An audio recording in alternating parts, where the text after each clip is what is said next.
Hello बच्चों, तो चलिए अपना प्रश्न पढ़ते हैं। देखिए प्रश्न में क्या बोला गया है अपन को। विभव मापी के तार की 280 सेंटीमीटर लंबाई एवं एक लेक्लांशी सेल संतुलित होता है। जब इस सेल के श्रेणी क्रम में एक डेनियल सेल जोड़ दिया जाता है तो वह संतुलन बिंदु 480 सेंटीमीटर पर प्राप्त होता है।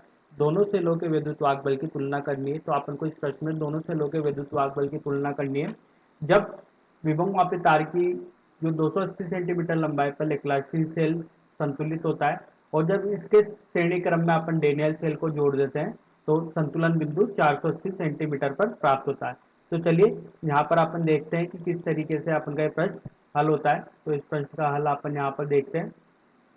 जब लंबाई अपन के पास L1 280 सेंटीमीटर है, तब इस लेक्लांशी सेल का जो विभव है या विद्युत वाहक बल है वो कितना E1।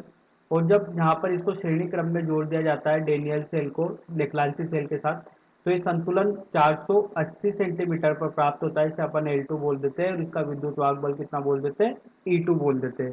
ठीक है। तो यहाँ पर अगर अपन E1 की बात करें तो E1 होगा अपन के पास 5L1, जिसे अपन समीकरण नंबर 1 बाद दे देते हैं। और E2 जो होगा वो होगा E1 धन E2 का सम होगा। क्यों? क्योंकि यहाँ पर अपन को श्रेणी क्रम में जोड़ रहे हैं लेक्लांशी सेल को डेनियल सेल के साथ, इसलिए दोनों का विभव यहाँ पर क्या हो जाएगा, जुड़ जाएगा। ये किसके बराबर होगा, 5L2 के बराबर होगा। समीकरण नंबर 2।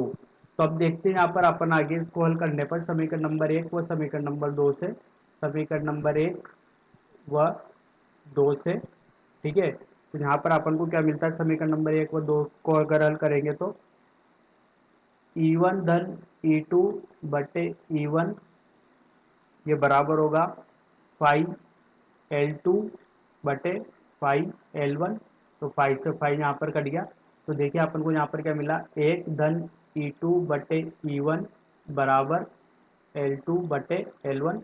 अब यहाँ पर L2 और L1 की वैल्यू रखते हैं, यहाँ पर अपन इनका मान रखते हैं। तो E2 बटे E1 बराबर L2 का मान कितना है, 480 सेंटीमीटर बटे 280 सेंटीमीटर। तो ये इससे ये कट गया।